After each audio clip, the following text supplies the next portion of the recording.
pardon the noise, but I'm in the car, so that's the sounds that you're hearing. Listen, I didn't want to say anything about the Monique, Sydney, and Shalone whole thing, if it, doesn't benefit anybody for me to just put my 2 cents in. But this is crazy. If I'm understanding this correctly, Monique on stage performing, in so many words said F that N-word in regards to her son. And the way she said it was that someone said it to her. Someone complained about their son. An 80-year-old complained about their 60-year-old son, about that 80-year-old being a bad parent, as if to justify the comment that she made. I want to know what mother who knowingly has some wounds to heal with a son, an adult son, would go on stage in a performance say F that N-word. Just casually.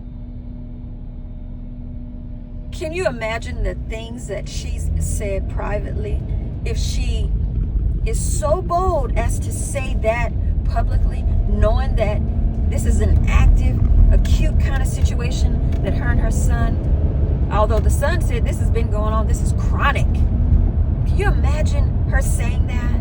Can you imagine yourself saying that?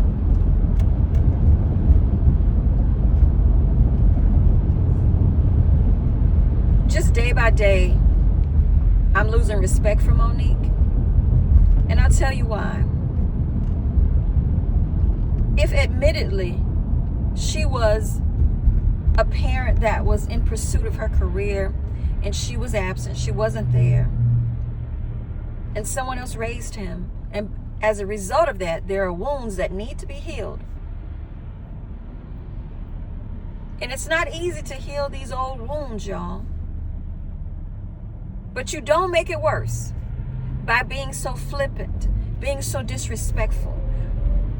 I don't have a child that I can say F you to. I don't think any mother should have a child that you can say F you to. It shows you just how damaged not just the relationship is, but Monique is. And we can like her and still tell the truth about her. That was some very, very nasty work that she did. He's already hurting as her son. And you get on a stage and you pretty much say F you? That's not going to help things at all. But she knows that. That shows you how much she don't give a damn. She knows it. Like, do you care about him at all? Do you love him at all? Do you think that's what he wanted to hear? What about your grandchild?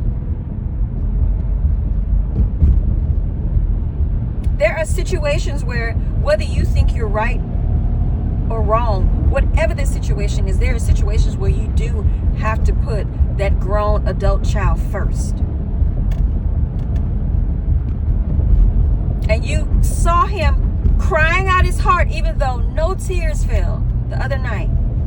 You saw him hurting. We all saw him hurting. How do you come back behind that and say pretty much F you? How?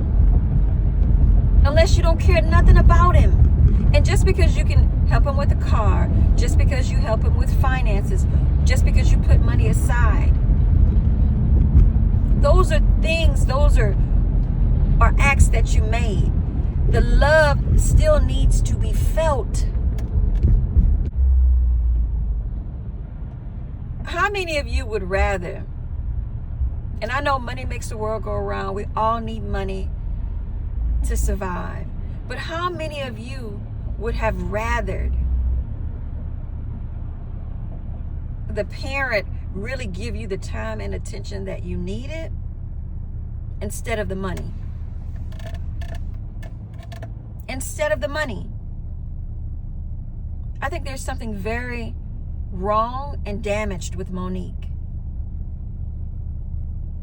And she's admitted that she's in therapy. But if you are in therapy, what part of that work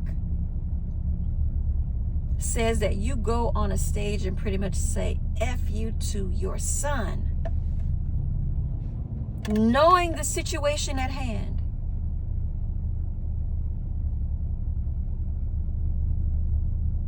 And the crazy part about it, this is the part that of the commentary that I have seen that hasn't been addressed. Think about the other siblings. Because whether you want to admit it or not, it would only be natural that there would be some jealousy from Shalom toward his brothers because they have the mother that he wanted. So how does that relationship work when there is that yearning for the mom that they got, and also the need for a relationship with your siblings? How does that work? Because blended families, can be kind of complex anyway when things are perfect or near perfect. But when things are strained, it bleeds into other relationships with the siblings.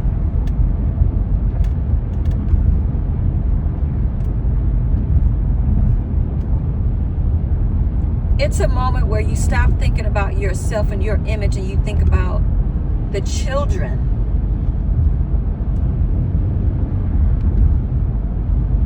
I know one thing, if I was in her shoes, if I was in, and my shoes are not perfect, and I'm not a perfect parent, but if I was in her shoes, one of the things that I would,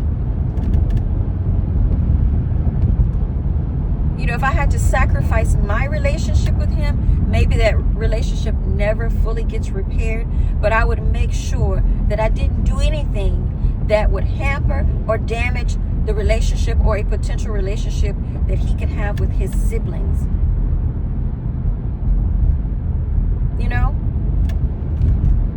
I wouldn't do it. Even if I felt justified and I wanted to say some stuff, I wouldn't do it. I would eat it. Because everything is not about me.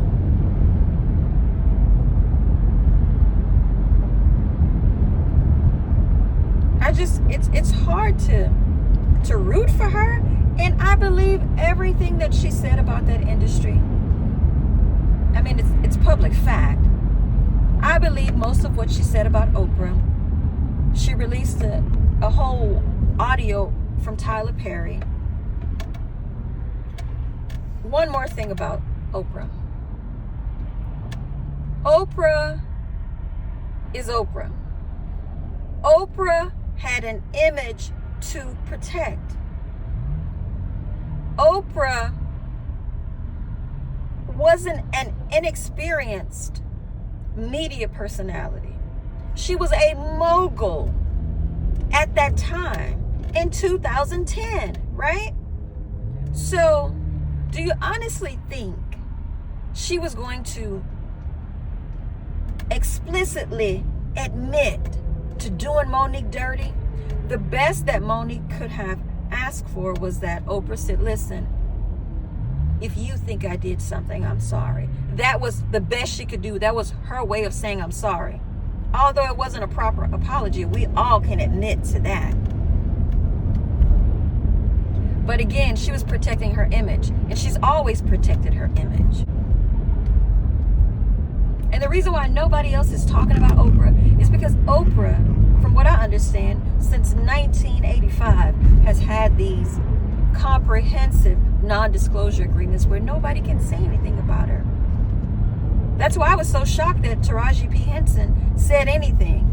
Now, she walked it back, but typically, people that Oprah Winfrey do business with, companies that she do business with, employees that work with her, anybody that has any sort of association with her at all, are bounded by non-disclosure agreements. So perhaps Monique didn't sign one. And here's the thing about an apology. It wasn't half, in my opinion, it was a half a apology, if that's how it happened. Because Oprah has never spoken on it, so we don't have another side to that story. But you can't bully somebody into giving you a proper apology 15 years later if they gave you one already. You can't bully anyone into giving an additional apology. It is obvious Oprah is never going to apologize to Monique again about bringing her parents on and her brother. It's not going to happen. So to continue to discuss it and talk about it, it's just, in my opinion, which doesn't matter, but it's to re-victimize yourself. Why does she keep hurting herself? Why she keeps, because the more she talks about it, there's been no movement on it. Other than, the movement with Tyler. There was movement with that. But there's been no movement on it. There's been no sit down. There's been no,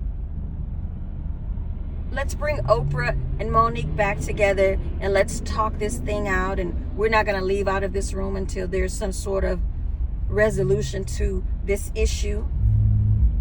Oprah was doing these Jerry Springer style shows before Monique's brother and her parents ever appeared on that show. She was doing that sort of show. But I'm not shocked that Oprah did that. It's wrong. But she was doing it to other people. Maybe nobody noticed it. That was the kind of show she did for a very long time. A very long time. So, and another thing to note, Monique said she spoke to Oprah after that and she didn't address the issue. And so you didn't address the issue with Oprah after the show, but now you want to address it with her publicly 15 years later? I don't understand this. And I get, she said, well, I was kind of caught up in it being Oprah and I didn't have the courage to do it. Okay. But in my opinion, this public thing hasn't worked. It hasn't worked. It's not going to work. And to think that in some crazy world that Tyler Perry or Oprah Winfrey would compensate her for her lost wages is just crazy. It's not going to happen. It hasn't happened in, nearly 15 years?